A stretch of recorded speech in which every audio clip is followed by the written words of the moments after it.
C'è apprensione in Sicilia per la protesta degli autotrasportatori che hanno dato vita ad un presidio a Catania contro l'aumento del costo del carburante. La protesta è promossa dal sindacato AIAS. Per fortuna, è il caso di dire, l'organizzazione rimane al momento isolata dagli altri sindacati di categoria, ma l'allarme rimane e rimane la preoccupazione dei cittadini che non vogliono ritrovarsi nella morsa dei blocchi stradali con tutte le conseguenze vissute ai tempi dei forconi, quando tutto si fermò. Che gli autotrasportatori abbiano ragione non ci sono dubbi, ma bisogna evitare che la protesta degeneri.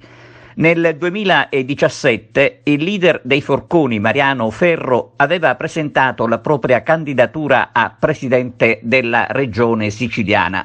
Noi lo intervistammo ricordando proprio i momenti in cui in Sicilia si creò l'incubo dei blocchi stradali da parte dei camionisti.